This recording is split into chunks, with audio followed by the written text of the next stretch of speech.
আজি মানে এটা বেয়া ঘটনাই হৈ গ'ল আমাৰ হস্পিটেলখনত, হাদেৰী যিটো ষ্টেট ডিছপেঞ্চেৰী।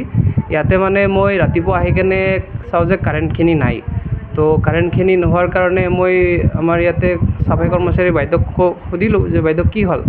ক'লে ছাৰ যে এই কাৰেণ্টৰ ছ'লাৰ পেনেলবিলাক চুৰি হৈ গৈছে চাগে, দৰ্জা চৰ্জা ভাঙা আছে।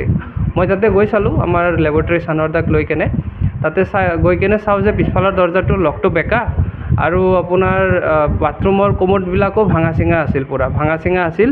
বাকী আপোনাৰ টেপটো পৰি আছিল তলত, তলাটো ভাঙি কেনে তলত পৰি আছিল। ফ্ল'ৰত চাওঁ যে আপোনাৰ চোৰৰ ফুটপ্ৰিণ্টটো তাতে এতিয়াও আছে। এতিয়া যদি আপোনালোকে গৈ চাই দেখাই পাব, তাতে অলপমান জিকা আছিল, বোকা মানে মাটিত পানীটো তাতে পৰি কেনে অলপমান চেণ্ডেলৰ বা ভৰিৰ সেইটো তলত লাগি আছে। আৰু ওপৰৰ চিলিংটো ভাঙি কেনে চাগে ওপৰত উঠিছিলে।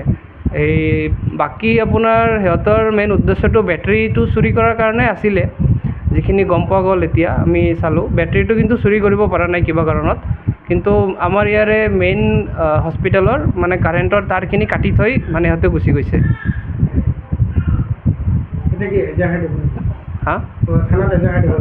এইটোতো দিব লাগিবই। আপোনাৰ থানাত গৈ কেনে আমি FIR এতিয়া লঞ্চ কৰিম বুলি ভাবিছোঁ। এতিয়া থানাত গৈ কেনে লঞ্চ কৰাৰ পিছত এতিয়া পুলিচ ইনভেষ্টিগেশ্যন কৰাৰ পিছত কিবা এটা আমাৰ ফালত ৰিজাল্টটো কিবা এটা আহিব বুলি আমি আশা কৰিছোঁ চবে।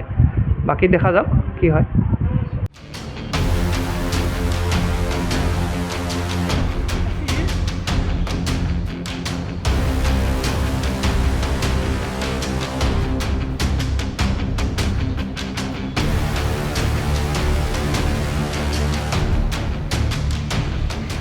যিকোনো খবৰৰ বাবে যোগাযোগ কৰক 9181 307 221 আমাৰ এই নম্বৰত।